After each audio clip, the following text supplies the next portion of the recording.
Dr. Sérgio Cabral e aqui a doutora Rebeca Spinelli, nós combinamos falar um pouco sobre endometriose, tá? Endometriose, essa doença que é uma doença hoje do século XXI, uma doença da mulher moderna, né? E que ainda guarda muita dúvida, né, entre as pessoas que as possuem e também algumas pessoas que apresentam sintomas e sinais e que até hoje não tiveram o seu diagnóstico. Então, a gente em contato hoje com algumas pessoas e também na semana passada, a gente resolveu falar sobre um tema relacionado à endometriose. O que fazer quando o tratamento da endometriose começa a falhar? Ou seja, você está fazendo um tratamento para endometriose e esse tratamento falhou.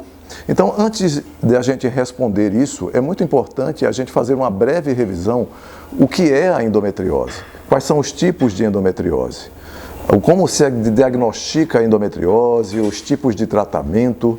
Isso é muito importante para que todos entendam o que significa essa doença hoje no século XXI e o que podemos fazer para melhorar a assistência das mulheres com endometriose hoje no Brasil e no mundo, tá? E é interessante a gente entender que nem toda cólica menstrual é endometriose e nem toda mulher que não tem tanta queixa assim de cólica menstrual está livre da endometriose. Muitas vezes as manifestações não são apenas de cólicas intensas no período menstrual, tá? Isso realmente é variável, né? De mulher para mulher, os sintomas podem ser mais ou menos graves, a gente vai esmiuçar bem direitinho isso aqui. O foco da nossa conversa hoje é o que fazer quando falha o tratamento, né? Quando vem funcionando e de repente falha. Mas para a gente contextualizar o assunto, a gente vai passar por alguns detalhezinhos sobre endometriose, sobre conceitos, umas explicações muito básicas, para não ficar uma coisa tão de supetão assim, já em tratamento falhando. Perfeito. E aqui a gente pegou algumas perguntas, né, que foram endereçadas para a gente pelas nossas seguidoras e também pacientes nossas, perguntas que nós nos deparamos dia após dia e trouxemos aqui para vocês. Vamos começar com a básica. O que é a endometriose, né? A endometriose, quando a gente vai fazer essa pergunta para alguém, é aquela doença que provoca muita dor e dificulta a pessoa engravidar. Não é apenas isso. A endometriose hoje é uma doença benigna, uma doença crônica, que ainda não tem cura, tá? Porém, é uma doença benigna, ela não vira câncer, nem se transforma em câncer. É uma doença inflamatória. Nós veremos que hoje a endometriose é uma doença inflamatória e que por isso provoca dor, provoca realmente uma série de sintomas que diminuem a qualidade de vida da mulher. Mas diferente do que se entende por inflamação comumente, não é aquela coisa que fica vermelho, inchado, quente, pulso latejando, né, como a pancada que inflamou. Então não vai resolver tomar anti-inflamatório para tratar a endometriose, tá? A gente tem que ir na causa da inflamação, na base da doença. E outra coisa importante, é uma doença estrogênio dependente. Ela depende dos estrogênios. Os estrogênios, eles podem ser estradiol, podem ser fitoestrogênios, também outros elementos químicos que se parecem com estrogênios. E é uma doença epigenética. O que é isso? É uma doença caracterizada por influenciar os genes, ou seja, é uma doença que tem uma característica de genes que levam à sua piora, e esses genes eles podem ser influenciados pelo meio ambiente, pode ser influenciado pela sua dieta, pode ser influenciado pelo fato de você não fazer exercício físico, pelo sedentarismo e principalmente hoje, gente, chamamos atenção para isso, pelo estresse.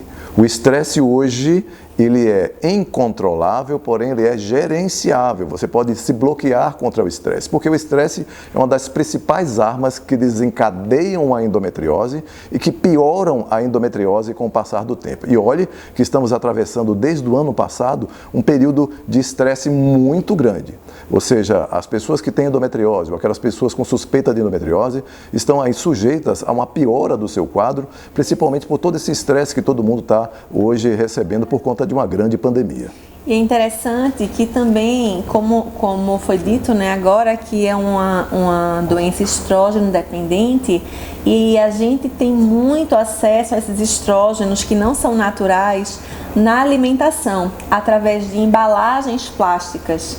né? Através de recipientes plásticos que nós utilizamos em casa habitualmente para armazenar comida, para fazer gelo. Então, assim, hoje todo mundo está mais em casa, então as pessoas estão comendo comida mais congelada, estão pedindo muita comida que vem em embalagenzinhas plásticas. Então isso é muito interessante a gente ficar atento, porque não são estrógenos reais, mas assim, são estruturas... Elementos químicos, né, que se parecem muito com os estrogênios. Exato. Por isso que às vezes, quando a gente vai comprar algum plástico, algum copo, um squeeze, por exemplo, fazer shake de academia, digamos, as que são BPA free, ou seja, bisfenol free, são um pouco mais caras. Por quê? Elas são tratadas para eliminar esse elemento que vai ter uma ação como se fosse um estrógeno. Então ele entra no corpo da gente, atua nas nossas células como se fosse um estrogênio, e não é, mas ocupa receptor de estrogênio e causa alguns danos hormonais no nosso corpo, como se fosse um estrogênio com defeito, digamos assim. Uma coisa interessante é saber o seguinte: o que é que causa a endometriose? Até hoje nós não sabemos a causa exata da endometriose. Entretanto, nós sabemos que a endometriose ela é multifatorial, ou seja, diversos fatores podem agir fazendo com que essa endometriose ela apareça na vida da mulher e também se intensifique durante toda a sua vida. Então, há sim um forte componente genético, ou seja, a mulher que tem uma mãe ou irmã que tem endometriose, ela tem uma grande chance também de apresentar endometriose. Isso pode ser passado pela família, por toda a geração.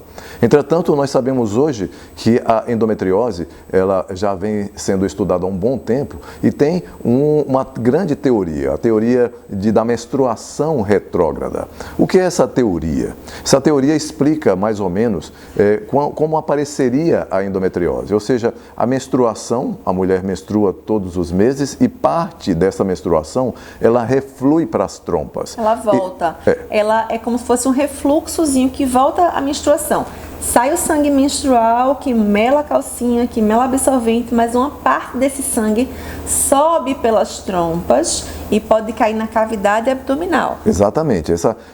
É normal ocorrer, gente, todos os meses, um pouco desse sangue da menstruação cair na cavidade pélvica. Tanto é verdade que quando você faz uma ultrassonografia, muitas vezes a médica identifica ao realizar o ultrassom uma quantidade de líquido que pode sugerir exatamente um pouco de menstruação. Isso acontece na grande maioria das mulheres. O problema está naquela mulher que tem predisposição genética e epigenética para isso. Ou seja, essa mulher ela tem um endométrio, que é a parte interna do útero, de onde saem essas células, esses implantes de endometriose. Ou seja, o nome está dizendo implantes de endometriose. Por quê? Porque vem do endométrio, ou seja, a parte interna do útero que sai pouco dessas células durante a menstruação, caem nas trompas e nas trompas vai para a região pélvica e para todos os órgãos e estruturas perto da região, perto do útero, né? Então, o que é que acontece? Essa mulher com a predisposição genética faz com que essas células que caem na menstruação e atingem a cavidade pélvica, essas células elas cresçam. Ou seja, é como se todos os meses pedaços desse endométrio, dessas células da parte interna do útero que saiu e caiu na região pélvica, no abdômen, eles menstruassem, sangrassem. E esses sangramentos com elementos inflamatórios provocam um processo inflamatório, atinge feixes nervosos, provocando dor, provocando inflamação, provocando processos cicatriciais, provocando modificação de toda a estrutura anatômica da pelve e muitas vezes repuxando, obstruindo inclusive a trompa e fazendo com que essa mulher ela não consiga engravidar corretamente, além dos elementos imunológicos. E aí nós chamamos a atenção, ou seja, a endometriose também é uma doença imunológica. A parte do sistema imunológico ela é de fundamental importância para a compreensão desta doença.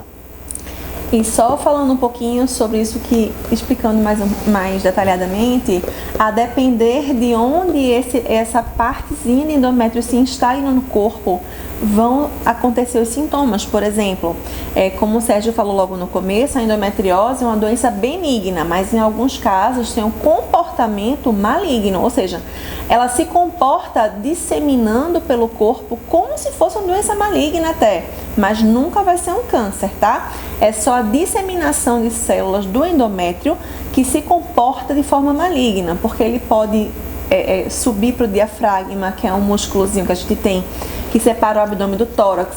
Ele pode acometer os ureteres, que são estruturas que ligam o rim à bexiga.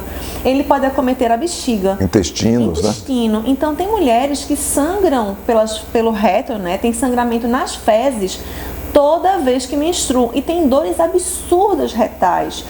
Por quê? Existe uma invasão dessas células endometriais que estavam na cavidade abdominal e que foram crescendo, foram aumentando. É como se houvesse um crescimento de muitos vasos. Aqui está a camadinha do endométrio que caiu na cavidade abdominal e os vasos vão crescendo por cima dessa camadazinha que caiu para nutrir, para alimentar, para manter esse processo em crescimento. E isso é que faz com que haja invasão de estruturas dentro do nosso corpo. E é daí que vem os sintomas. Imagina só que essa camada de endométrio vai ficar entre o reto e o útero, entre o útero e a bexiga, entre uma porção e outra do intestino. E isso todo mês é como se houvesse uma pequena menstruação naquela área, um pequeno sangramento naquela área, e isso vai cicatrizar.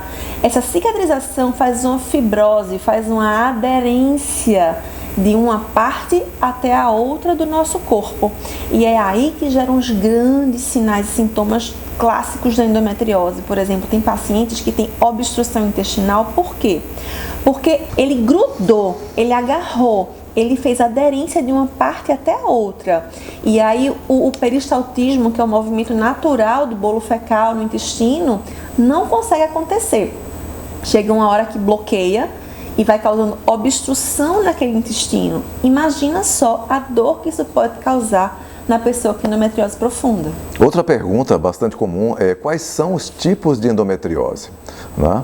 Antes de responder isso, é preciso dizer que essa doença, a endometriose, ela atinge cerca de 10 a 15% das mulheres em idade fértil no mundo. São milhões de mulheres acometidas por essa doença em todo o mundo.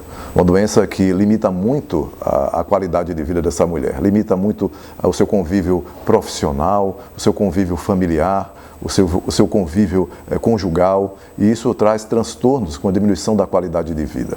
Então, existem hoje diversos tipos de endometriose. Existe a endometriose peritoneal, que o peritônio é uma espécie de manta, uma espécie de tecido que recobre alguns locais, órgãos ou estruturas da cavidade pélvica. Além disso, existe também a endometriose dos ovários, chamado de endometrioma, que são cistos de endometriose.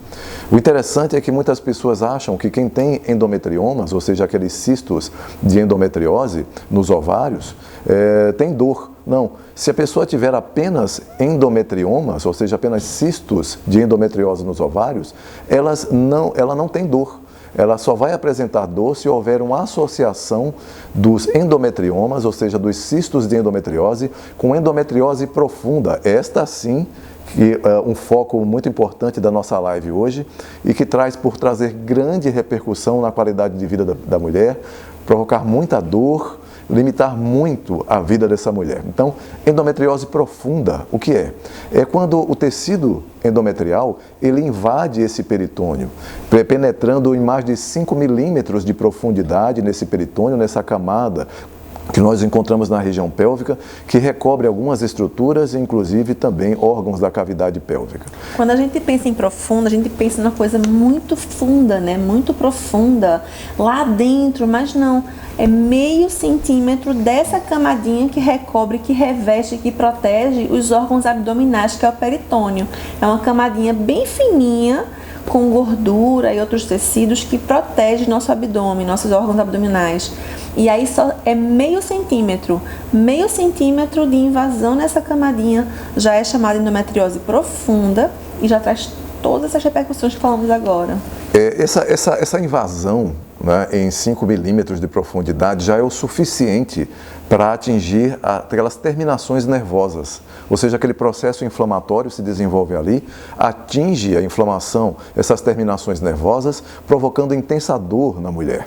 E aí já puxa a gente para um próximo ponto, a próxima pergunta, que é quais são os sinais e sintomas da endometriose. Então, nós vimos agora que existem 3 tipos de endometriose. A endometriose peritoneal, a endometriose ovariana, ou seja, o endometrioma são cistos de endometriose, e a endometriose profunda. E aí, nós vimos que esse processo da endometriose profunda atinge as terminações nervosas e provocam dor. E aí vem exatamente os sinais e sintomas clássicos da endometriose. Então, hoje, praticamente ninguém tem dúvida, quando se fala em endometriose, a pessoa pensa primeiramente em dor e também pensa em dificuldade para engravidar. Realmente é verdade. Sobre endometrioma, muitas vezes as pacientes chegam no consultório com ultrassom e ficam bem chateadas com o médico que fez a ultrassom porque não conseguiu definir se é um endometrioma ou se é um cisto hemorrágico. E aí a gente no consultório pede para repetir a ultrassom. Isso é normal, tá, pessoal? A investigação de endometriose é algo muito mais aprofundado do que simplesmente uma ultrassom de rotina. Então, a imagem para o radiologista não é simples. E a ultrassom que nós pedimos habitualmente não é uma ultrassom que vai ver os vasos que existem na cavidade pélvica. É uma ultrassom endovaginal comum. E é por isso que pode gerar, sim, uma dúvida. Mas aí, quando nós pedimos para repetir esse exame, já pedimos com Doppler, que aí especifica para o radiologista investigar aquele cisto que foi verificado, para ver se ele modificou, se não modificou, se tem fluxo naquele cisto, para diferenciar entre um endometrioma e um cisto hemorrágico, que é relativamente comum de acontecer após uma ovulação. E como diagnosticar a endometriose? Olha, a primeira coisa é uma boa consulta. Numa boa consulta, o médico ele vai instituir a anamnese clínica. Na anamnese clínica, o médico ele vai colher a história, vai analisar principalmente seus sinais e sintomas clínicos e vai ver a necessidade de realizar exames. Então, geralmente, o médico na história clínica, e aí a gente chama atenção para a anamnese clínica, né? Então, o médico ele começa a avaliar seus sinais e sintomas, aquilo que você está sentindo, que é o que mais interessa para ele. Nós dizemos em medicina que a clínica é soberana, ou seja, o que mais importa, gente, é a clínica, o que mais importa são os seus sinais e sintomas. Se os exames não mostrarem nada, mas você está realmente sofrendo, está com dor, sinais e sintomas compatíveis com endometriose, é isso que deveremos levar em consideração, e não exames. Os exames são complementares, eles complementam a clínica. Então, como diagnosticar a endometriose hoje? A endometriose é diagnosticada pela análise da história clínica da pessoa, dos sinais e sintomas clínicos. Então, são características da mulher com endometriose, dor intensa ao menstruar, chamado de dismenorreia. A dismenorreia é a dor intensa quando essa mulher menstrua, que é um sinal forte, frequentemente associado à mulher com endometriose profunda. Outro sinal é exatamente a dor pélvica crônica, que é aquela dor que não está relacionada com a menstruação. É uma dor que permanece o tempo todo e não tem muita relação se é durante a menstruação ou momentos antes da menstruação. É uma dor que antecede até mais de 10 dias, inclusive o período menstrual. Então, é uma dor praticamente permanente, é chamada de dor pélvica crônica.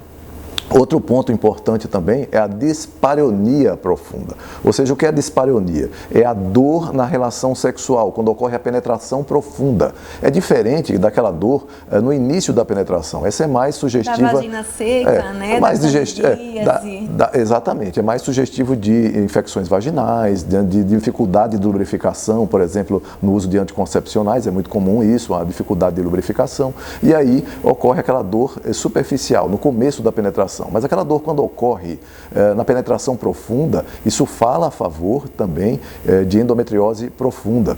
Outro ponto importante que a Rebeca... Ou até desbiose, né? Até o intestino, às vezes. Não, deixa aí, vamos falar depois disso, agora não. Guarda isso daí. Guarda isso daí, porque isso aí é sensacional, é algo novo que vamos comentar com vocês no final, tá? Que é de fundamental importância para o teu tratamento. Então, deixa para o final. É que a Rebeca ficou tão ansiosa que são pontos assim, tão recentes e que a gente nem pensava, imaginava um dia trazer e ajudar no tratamento da endometriose, que a gente está muito empolgado com isso. Para contar logo tudo. Quer contar tudo logo, mas a surpresa é no final. Então, o que acontece? A gente tem dor ao menstruar, dor fora da menstruação, dor pélvica crônica, dispareunia. E olha as características. Você está menstruando e quando você menstrua, piora a tua diarreia. Ou seja, você tem diarreia. Você já não tem diarreia o mês todo, mas quando você menstrua, tem diarreia. Isso é um forte sinal de que a endometriose acometeu alguma parte do intestino. E o contrário também é verdadeiro. Há mulheres que, quando vão menstruar, apresentam também intestino preso, a obstipação intestinal. Também isso é um sinal de endometriose profunda. Algumas mulheres, durante o período menstrual, apresentam sintomas urinários semelhantes a uma infecção urinária. Por exemplo, ardência ao urinar constantemente, aquela sensação de esvaziamento incompleto da bexiga e também a presença muitas vezes até de sangramento ao urinar. Isso também pode ser acompanhado de intensa dor, pode ser um fator sugestivo de endometriose profunda. Até confunde, né? Porque ela está sangrando, ela está menstruada. Então, quando ela faz xixi, ela não sabe se aquele sangue é menstrual ou se é vesical, ou seja, da bexiga. Né? Quando se enxuga, o papel vem com sangue e não sabe se é da bexiga ou se é da vagina. Mas a dor é igual a de uma cistite, igual a de uma infecção urinária baixa. Dificuldade, por exemplo, no período menstrual ela sente dificuldade para defecar, ou seja, aquela dor ao defecar. Isso tudo fala a favor também de endometriose quando ocorre no período menstrual. Isso fala fortemente a favor de endometriose. E aí vem o pulo final do diagnóstico. O médico, analisando esses sinais, esses sintomas, ele começa a solicitar alguns exames de imagem. Então, o mais comum hoje é a ultrassonografia transvaginal, mas não toda ultrassonografia transvaginal. Muita gente, nem com todo mundo. Nem com todo mundo. Muita gente acha que é somente solicitar uma ultrassonografia, né, e que você, transvaginal ou pélvica, e você vai identificar a endometriose. Não. A endometriose, primeiro, essa ultrassonografia, ela tem que ter algum preparo, um preparo intestinal. Geralmente, nós solicitamos uma ultrassonografia com pesquisa para a endometriose. E essa ultrassonografia, ela tem algumas características. Há uma necessidade de um preparo intestinal, ou seja, medidas que visam esvaziamento intestinal, do ponto de vista para melhorar, durante a realização do exame, a acurácia do método, facilitar com que esse médico, essa médica, diagnostique a endometriose, consiga ver melhor as imagens durante o exame. E aí geralmente nós pedimos uma ultrassonografia com Doppler, conforme a Rebeca falou, um Doppler colorido, né, e com preparo intestinal prévio. Além disso... Se o intestino estiver muito cheio de gases e fezes, né? Não consegue visualizar esses implantes endometriais que são pequenos e alguma aderência mais fina, menorzinha, mais distante, também fica dificultada para ser visualizada no exame sem preparo intestinal e sem um profissional habilitado para fazer esse tipo de exame. Os gases, eles funcionam como uma parede, ou seja, o imaginologista, o médico que realiza os exames, ele não consegue verificar corretamente a localização, o tamanho desses implantes, então o exame ele se torna muito falho. E aí se complementa com uma ultrassonografia das vias urinárias. Por quê? Porque esses locais, né, eles são muito acometidos pelos implantes de endometriose. Então aí se tem uma ultrassonografia muito bem feita. Infelizmente, nem todos os colegas eles são preparados para esse tipo tão minucioso de um exame ultrassonográfico, minucioso para diagnosticar essas filigranas, ou seja, esses pontos mínimos de endometriose e que são de fundamental importância para se estabelecer aquele diagnóstico e instituir a conduta adequada. Outro exame é a ressonância nuclear magnética da pelve, que pode ser com ou sem contraste. Quando a gente solicita com contraste, geralmente a gente está à procura também da adenomiose, é como se fosse a prima da endometriose. A diferença da adenomiose para a endometriose é que a adenomiose, o tecido do interior do útero, o endométrio, aquelas células do endométrio, do interior do útero, ele penetra na parede do útero, ou seja, aqueles tecidos tecidos endometriais, tecido do endométrio, fica no próprio útero, ou seja, na parede do útero. Na parte muscular do útero, né? Isso, e é a parede. comum quando o útero cresce e diminui algumas vezes, como na gestação, ou quando passa por alguma cirurgia, por exemplo, que corta todas as camadas do útero. E aí fica mais fácil para a camada endometrial migrar para a camada muscular, que é a camada do meio desse útero. Né? Perfeito. E a endometriose é a presença dos implantes de endométrio, né, dessas células endometriais, fora do útero. Né? Isso aí a gente já sabe. Né? Então, olha que interessante. Então, vem aí a ressonância nuclear magnética. É outro exame de imagem que a gente pode utilizar para complementar o teu diagnóstico da endometriose.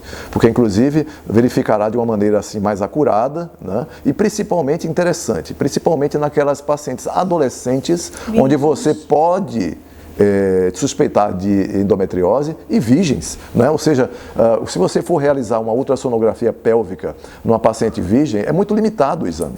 Então, se indica hoje para a paciente adolescente com suspeita de endometriose a realização da ressonância nuclear magnética, né, para ter uma maior acurácia no diagnóstico. Então, a gente chama atenção para isso, né, Rebeca? Que muitas vezes a mulher adolescente, aquela mulher que está começando as primeiras menstruações com muita dor, né, dor incapacitante que limita essas meninas de ir para a escola, né, sair com as suas amigas, né, ou seja, ter o seu convívio social. Então, muitas vezes se começa o anticoncepcional de forma contínua, com 13, 12, 14 anos de idade. Agora mesmo ali, ó, de tratamento com anticoncepcional. Enquanto a gente está falando isso, estão falando aqui nos comentários justamente sobre isso. Pois é, a gente tem que ter muito cuidado com isso, né? Todo colega médico, médica que comece a investigar um quadro de endometriose, é muito importante estar atento para isso. Chegam as pacientes adolescentes com muita dor e aí se começa, antes mesmo de qualquer investigação, anticoncepcional. O anticoncepcional contínuo, o anticoncepcional oral contínuo. De fato, os anticoncepcionais, eles, devido à presença do progestogênio, que é um hormônio que imita estruturalmente a progesterona, é diferente, mas imita a progesterona, tem uma capacidade de diminuir fatores inflamatórios da endometriose e, consequentemente, em grande parte das vezes dessa adolescente, os anticoncepcionais, eles diminuem grandemente a dor. E essa dor diminui de uma maneira tal que a paciente adolescente passa, inclusive, até anos sem voltar para o médico porque melhorou muito a questão da dor. Ela nem volta mais. Então, o que é que acontece? Com o passar do tempo, ela começa a sentir novamente a dor, o sangramento começa a ocorrer, aquele uso de anticoncepcional contínuo para bloquear o sangramento, que é uma tática que nós utilizamos até hoje para melhorar o tratamento da endometriose. Então, com o passar do tempo, aquela pílula ininterrupta, ou seja, uma cartelinha atrás da outra, mas a paciente, de uma hora para outra, começa a ter sangramentos, começa a ter cólica, começa a provocar dor, e aí ela volta de novo para o colega ginecologista. E é interessante frisar que essa paciente começa a ter uma melhora do quadro de dor, porque a progestina, que é um dos hormônios que tem um anticoncepcional regularmente, ela tem uma ação anti-inflamatória bacana. Então, aparentemente, temporariamente, ela ajuda na dor. E tira essa menina, por exemplo, de estar em todo mês para emergência, né? Só que aí termina que a adolescente não busca uma melhora de qualidade de vida, de estilo de vida, de alimentação, de atividade física, porque se acomoda com aquela melhora da dor, que era a queixa principal da adolescente, né? É uma fase difícil, né, de transição para a vida adulta, né, de uma certa rebeldia, né, de não adesão, né, às melhorias do estilo de vida. Então o que é que acontece? Isso torna o tratamento mais falho. E aí a gente tem que prestar atenção para o mascaramento que os anticoncepcionais orais podem fazer, principalmente nas pacientes jovens, adolescentes com endometriose. Ou seja, quando ela começa a usar o anticoncepcional, tem endometriose, o colega médico, a colega médica não sabe ainda que tem endometriose, pois não fez uma investigação completa, mas habilmente começou o anticoncepcional no sentido de diminuir a dor e devolver a qualidade de vida dessa adolescente. Então, o que é que acontece?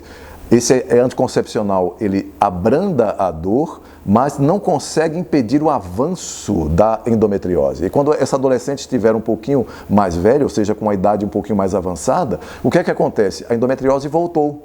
Ou seja, ela cresceu muito mais lentamente, mas ela cresceu. Ela cresceu a um ponto tal que o anticoncepcional ele não faz mais efeito do ponto de vista de manter a endometriose sob controle, ou seja, de abrandar os sintomas. Isso faz com que a paciente volte para o médico e o médico agora, diante desses sintomas mais exacerbados, comece a desconfiar que se trata de uma endometriose, pede assim uma ultrassonografia transvaginal ou uma ressonância e aí se consegue diagnosticar a endometriose.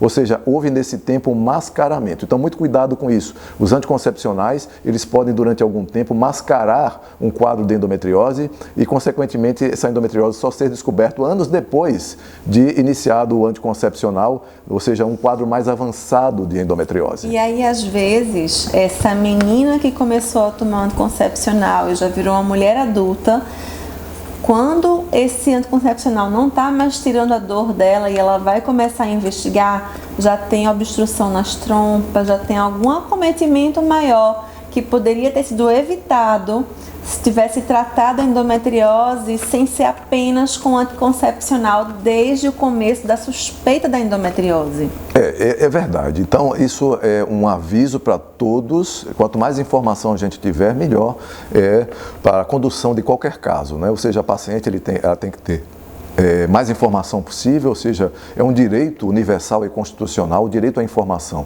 O direito até mesmo à informação, que é aquela informação que ainda não há um consenso, mas é uma informação que é necessária para que a paciente decida, inclusive, a conduta do seu tratamento, ou seja, o caminho do seu tratamento. E aí chegamos exatamente a esse ponto, tratamento da endometriose.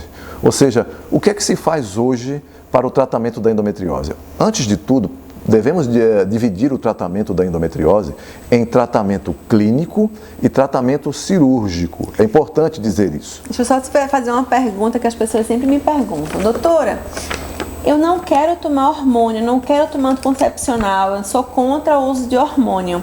Dá para eu tratar minha endometriose só com o estilo de vida? Dá, doutor Sérgio? Olha, o estilo de vida ele é fundamental hoje. Quando falamos em estilo de vida, falamos em reeducação alimentar, você se alimentar bem, você fazer exercícios físicos, gerenciar o estresse, se livrar de alguns maus hábitos, dormir bem, tudo isso significa estilo de vida, tá? Então, ele é fundamental para o tratamento e o sucesso hoje do tratamento da endometriose. Não se faz mais hoje o tratamento da endometriose simplesmente usando algum tratamento hormonal e nem dar a mínima para o estilo de vida. Ele é de fundamental importância para o sucesso hoje. Estudos científicos já mostram isso.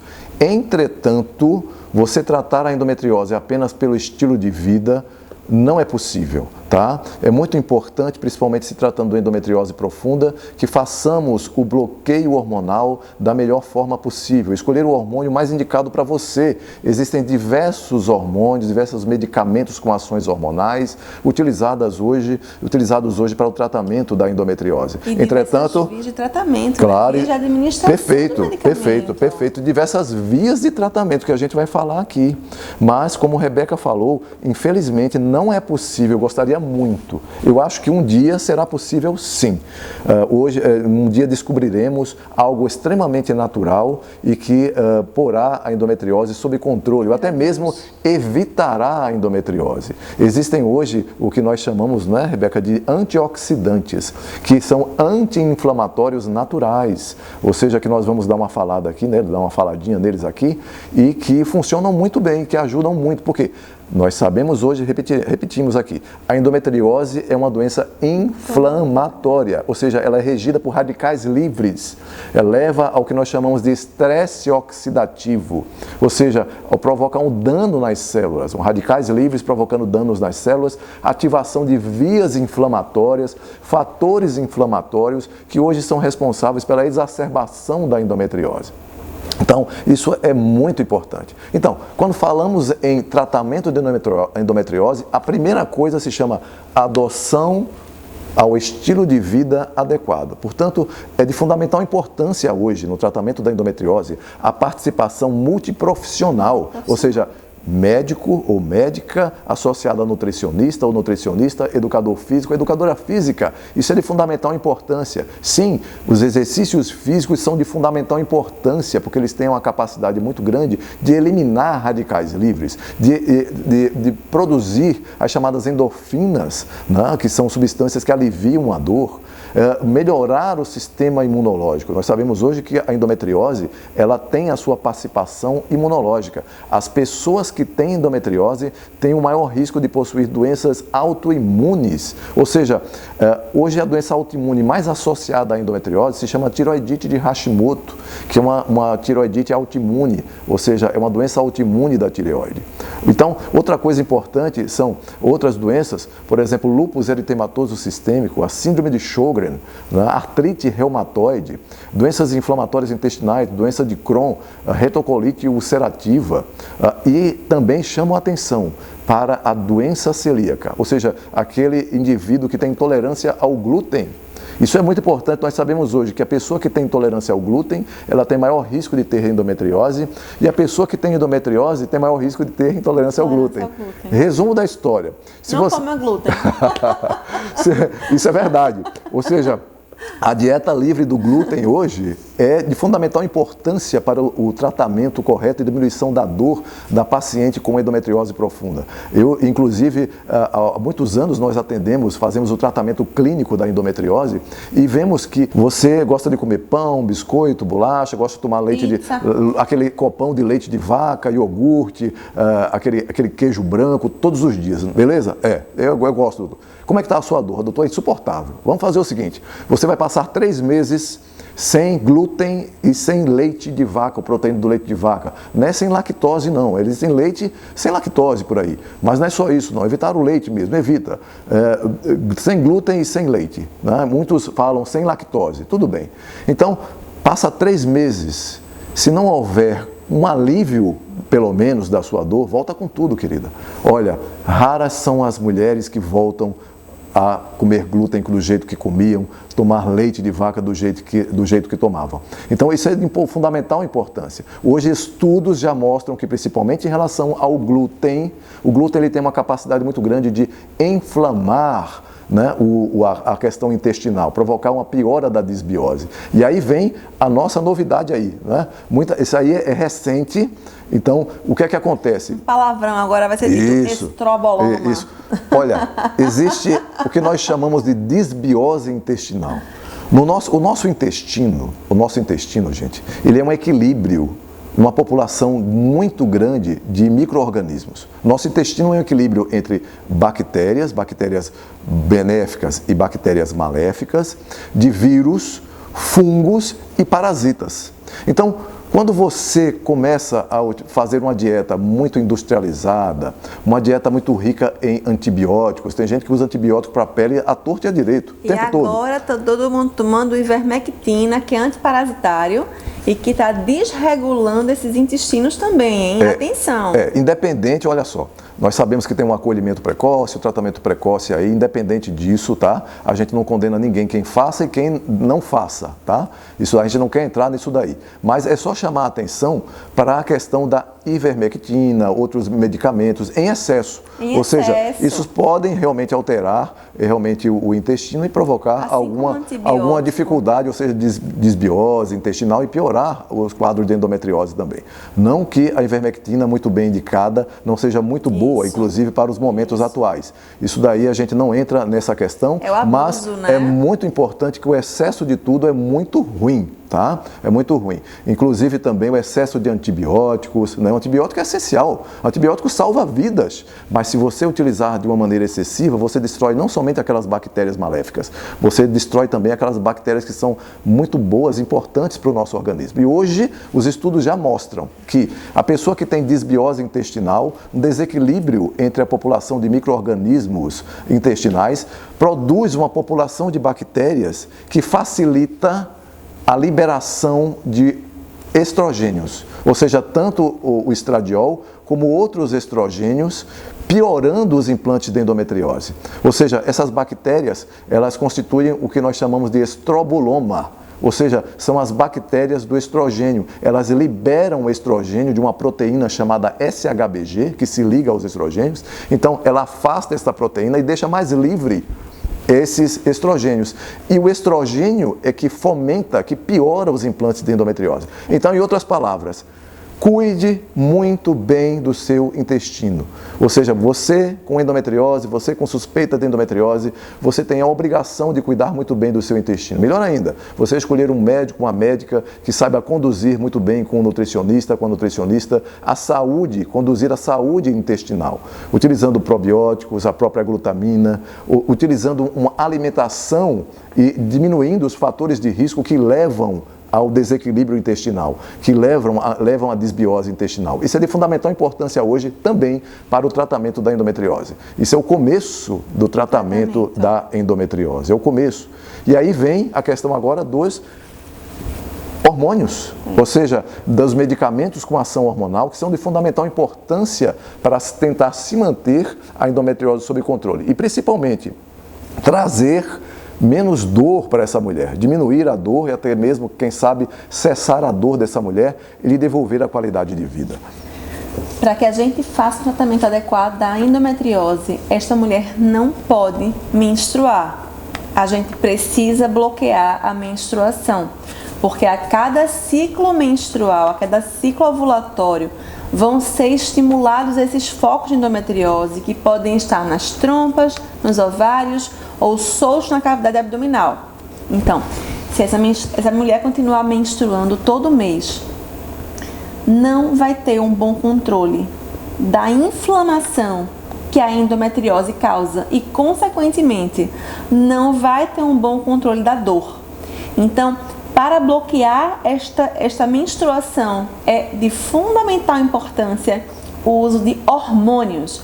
Quais hormônios vão ser utilizados? As opções são as mais diversas, tá? As vias de administração são as mais diversas. Pode-se usar somente progestina, que são hormônios que imitam a ação da progesterona. A progesterona é produzida pelo nosso corpo. O que existe aí de farmácia é progestina, que é semelhante na ação à progesterona, tá? Pode-se usar por via oral, por via intramuscular, né? Que é aquele depósito de 3 em 3 meses. Pode-se usar implante subcutâneo no braço, que dura 3 anos. Pode usar o DIU de levonorgestrel, que é uma progestina, que dura 5 anos. Pode usar implante hormonal subcutâneo, né? Que é a gestrinona, que se pode usar tanto por implante, que coloca geralmente no bumbum, ou pela vagina, como um cremezinho vaginal mesmo, 3 vezes por semana, né? Isso aí é quando a gente quer usar somente a progestina.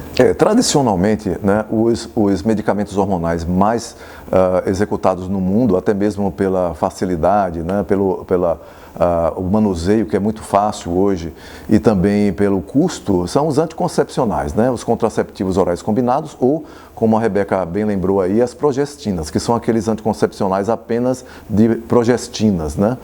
Apenas do progestogênio, que não tem a presença do etinilestradiol, do estrogênio, né? Aquelas pílulas contínuas que se utilizam, inclusive, muito após o parto, né?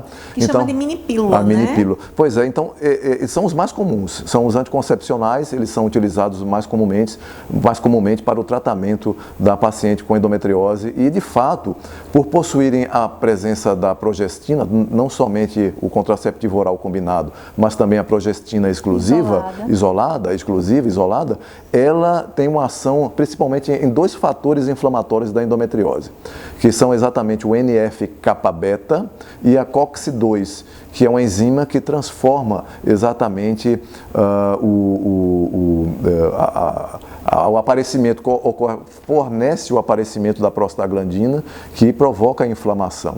Então, principalmente o NF-kappa-beta, que é o principal fator inflamatório da endometriose. Então, a progestina ele inibe esse NF-kappa-beta.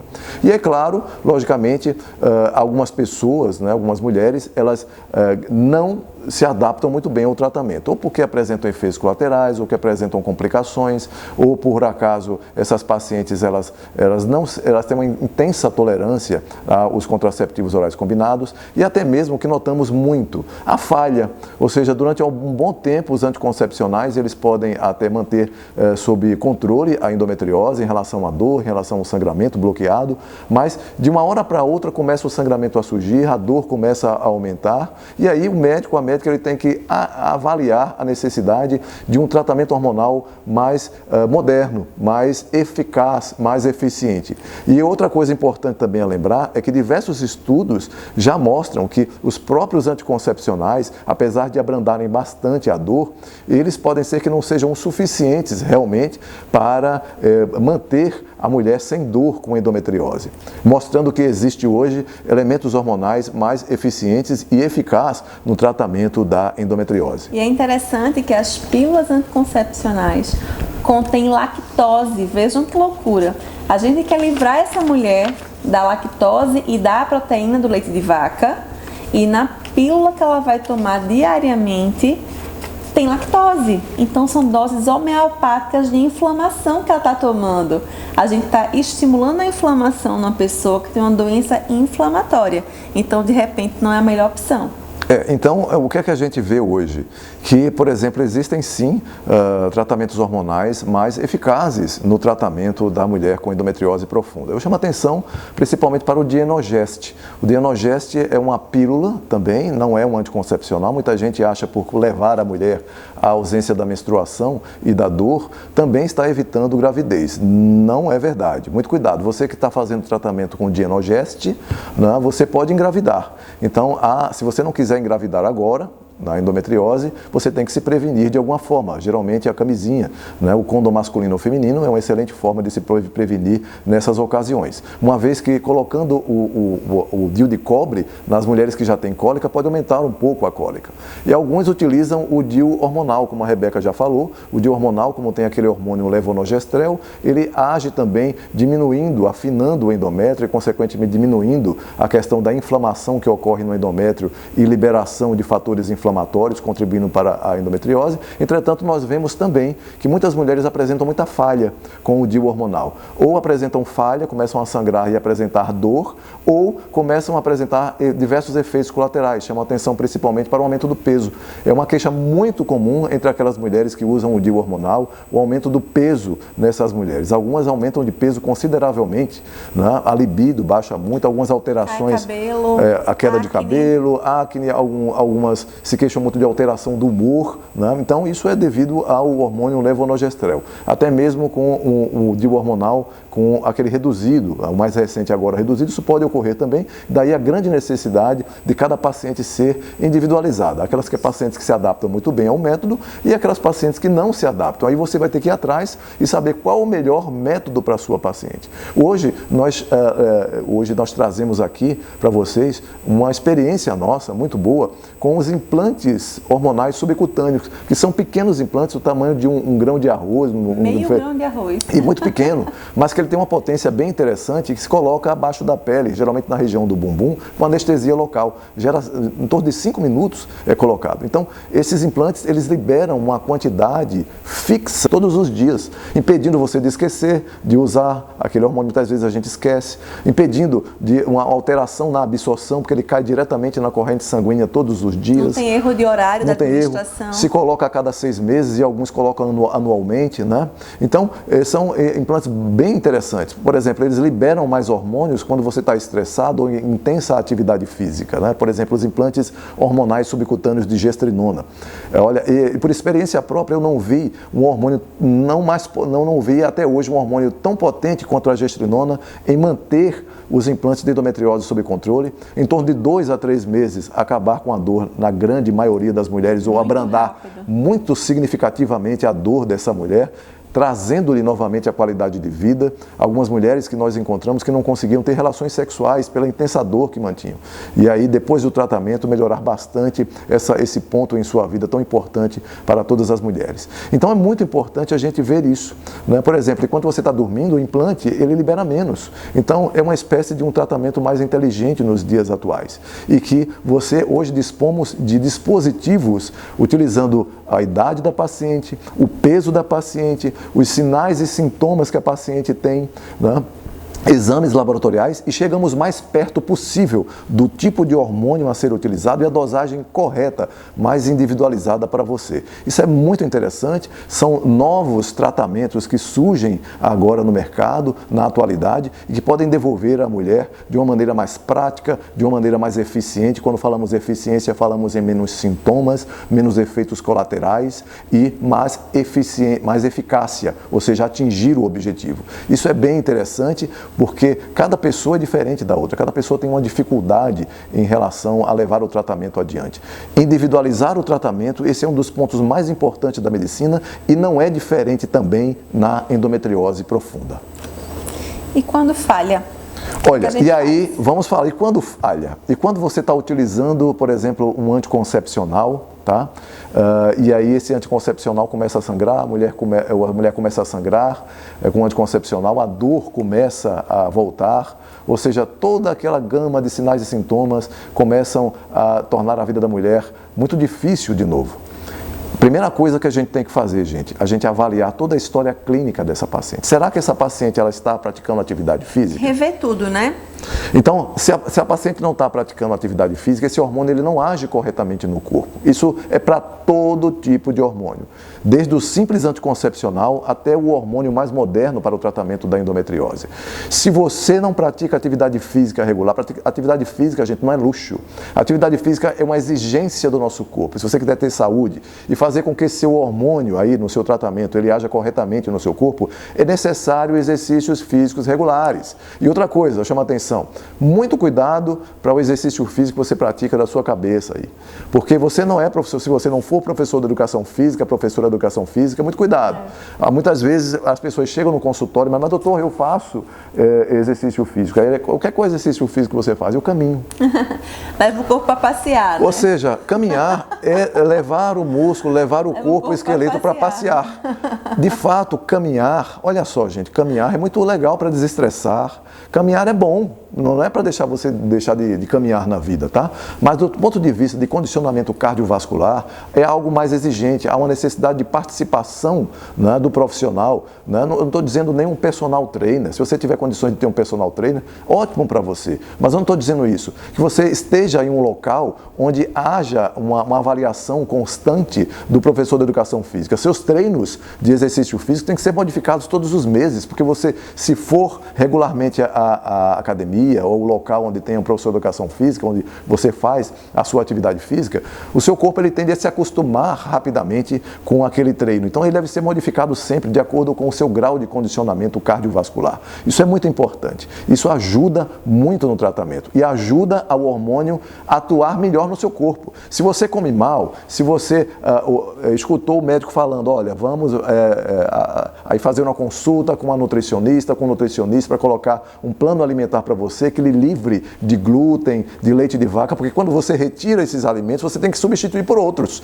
Você não pode tirar tudo de carboidrato da sua vida, você tem que substituir por carboidratos complexos. Os carboidratos simples, como doce, pão, biscoito, bolacha, devem ser substituídos por carboidratos complexos. E isso tem que ser dividido durante o dia e muito bem modificado pelo nutricionista funcional. Então isso é muito importante, a dieta. Muita gente não dá essa consideração, entra por um ouvido, sai por outro e piora o tratamento, ou seja, não faz com que os seus hormônios, o tratamento hormonal, ele não surta o efeito adequado. Muito pelo contrário, ele pode provocar efeitos colaterais. Isso é tão verdade que as pessoas que estão acima do peso, com sobrepeso e obesidade, são as que têm mais sintomas com o tratamento hormonal. Elas se apresentam mais. E eu gostaria de falar aqui também, gente, dos antioxidantes. Citar alguns que são elementos anti-inflamatórios naturais de fundamental importância hoje no tratamento da endometriose profunda. Chama atenção para os mais pesquisados. A N-acetilcisteína, o ômega 3, o ácido alfa-lipoico, o resveratrol, o Pinus pinaster, chama atenção para um hormônio que nosso corpo produz, mas hoje utilizado inclusive em alguns estudos para o tratamento da endometriose, que é a melatonina. Então, são antioxidantes necessários, a própria vitamina D, estudos mostrando que a vitamina D é um dos pontos mais importantes, talvez o ponto mais importante para a nossa imunidade. E nós chamamos a atenção aqui hoje para a endometriose, ela é uma doença com participação imunológica. Nosso sistema imunológico ele tem de fundamental importância, para o sucesso no tratamento da endometriose, Então, a vitamina D hoje, gente, é de fundamental importância para melhora, para um upgrade no nosso sistema imunológico. E ajuda sim, os estudos mostram isso, que é uma diferença grande entre aquelas pessoas que têm os níveis de vitamina D adequados ou um pouco mais acima daqueles usualmente avaliados, que aumentam a imunidade, para a melhora da endometriose. Então, se você está usando algum tratamento específico para endometriose, está indo tudo muito bem, e de repente o tratamento está falhando, voltou a ter dor, voltou a ter sangramento, não fica com raiva do teu médico, não vai embora falando mal dele por aí, volta para uma nova consulta, porque ele vai rever passo a passo, vai refazer a anamnese com você, vai te examinar de novo, vai pedir exames complementares novamente e vai conversar contigo para entender qual foi a modificação que aconteceu na tua vida, tá? Modificou algum hábito de vida? Tá sem conseguir dormir? Tá mais preocupada? Não tá conseguindo lidar com o estresse de forma tão bacana? Engordou? Tá comendo mal? Chutou o pau da barraca e tá comendo fast food? Parou de malhar? Algo aconteceu, às vezes é até algo muito simples, né? Tô tomando um suplemento que tem lactose e de repente esse suplemento está prejudicando o teu intestino, levando a desbiose, alterando o estroboloma, prejudicando a endometriose. Então, volta para uma nova consulta e refaz passo a passo junto com o teu médico para chegarem a um consenso sobre a nova forma de lidar com o teu tratamento para endometriose, porque qualidade de vida, gente, é fundamental. Não abram mão disso, não se acostumem com dor, não se acostumem a não ter vida sexual, a não ter qualidade de vida, isso é muito sério. Eu acrescentaria também nessa equipe muito profissional a psicólogo ou a psicóloga, porque as mulheres com endometriose profunda são pessoas com dor pélvica crônica e uma pessoa com dor crônica não tem condição emocional de lidar com todos os demais fatores que vão interferir positiva ou negativamente na própria doença. Então, a pessoa com dor pélvica crônica compensa na alimentação errada, compensa de alguma forma para ter prazer, que aquela dor não está permitindo que ela tenha. Então, não se acomodem, não se acostumem, voltem para uma nova consulta e vamos rever passo a passo onde aconteceu a falha, do lado de lá do tratamento que o médico prescreveu ou do lado de cá da paciente que pode ter tido alguma modificação na vida importante. E é muito comum agora, né, durante essa pandemia, desde o ano passado, a quantidade de pessoas que saíram, não estão conseguindo praticar atividade física, as academias fechadas, né? Por exemplo, o medo, né, do desconhecido, né, na academia, de sair de casa, né? A ansiedade gerada, a depressão, ou seja, há estudos já mostrando hoje que as pacientes com endometriose, elas aumentam muito a ansiedade, a depressão, o medo, né, do que está por vir. E isso interfere com o estresse. Ou seja, você aumenta o seu estresse, você piora a sua alimentação, você piora seu estilo de vida. Baixa a imunidade. Baixa a imunidade. É claro que sua endometriose vai piorar. Além disso, você deixa, diante das dificuldades que todos nós estamos sujeitos até o momento, graças a Deus, se Deus quiser, isso vai acabar e já está acabando, se Deus quiser. Ou seja, a dificuldade para se chegar ao seu médico, para marcar a sua consulta, aquelas pessoas que estavam agendadas para a cirurgia eletiva e foram canceladas, tudo isso tende a piorar a endometriose, piorar o estresse, piorar a ansiedade, piorar a depressão, que hoje se encontra tão grandemente associada às mulheres com endometriose. Mas, gente, tem tratamento. É a endometriose. Controle. Isso. A endometriose, ela não tem cura, mas o seu controle pode ser a sua espécie de cura, né? Ou seja, o controle pode ser a sua tão almejada, né, qualidade de vida. Ou seja, a mulher com endometriose, ela tem sim o direito de viver bem novamente, de ter qualidade de vida. Isso é possível. Gente, a gente queria agradecer todas que estão aí agora nos assistindo. Muito obrigado pela atenção. Nos dois Instagrams e no YouTube. Claro, vocês também, muito obrigado, tá? Obrigada pela atenção. Pela presença. Né? E, claro, o tempo é muito pequeno, né? A endometriose é um mundo, nós gostaríamos de falar mais e em outros momentos nós voltaremos para falar mais, inclusive para responder uma live somente com as pessoas que estão aí. Muita pergunta boa. Muita pergunta boa, né? Então, a gente vai fazer lives diferentes, permitir que as pessoas entrem para conversar com a gente, né? Contar o seu caso, não fazer uma consulta que a gente não pode fazer e nem deve fazer consulta por redes sociais, mas escutar a pessoa, e né? Ajudar como e for ajudar, possível. né? Como for possível, através de informações a respeito da endometriose, informações que podem fazer com que você, juntamente com o seu médico, com a sua médica, torne seu tratamento mais fácil, faça com que você, no seu dia a dia, tenha hábitos que são um tratamento para você. Isso é muito importante, isso é possível de se fazer. E deixem aqui nos comentários ou até mandem inbox pra gente, tanto no Dr. Beca Spinelli como no Dr. Sérgio Cabral e aqui no YouTube, sugestões de temas que vocês gostariam que falássemos aqui com vocês, tá certo? E até outros formatos de live. Eu vi que tinha pessoas querendo entrar na live, mas era tanto assunto que se fôssemos abrir para outras pessoas entrarem, não íamos conseguir dar cabo de responder. Mas a gente vai fazer isso, viu, gente? A nossa live é uma live assim diferente mesmo. Ou seja, a gente quer a participação. É como aquela sensação de colocar vocês o mais próximo possível da gente. Isso. A gente quer isso. O direito a passar informação é um prazer para a gente. E é um direito do médico passar informação e um dever também. Isso. E um direito, né, de todas vocês que estão aí nos honrando com prestar atenção na nossa live, aí presente na nossa live. É um direito de vocês receberem informações que possam ajudar todas vocês de uma forma mais abrangente possível, né? E mais clara, com palavras mais simples, né? Sem tanto mediquês no meio da conversa, né? Tentar falar de forma mais simples, mais fácil de entender.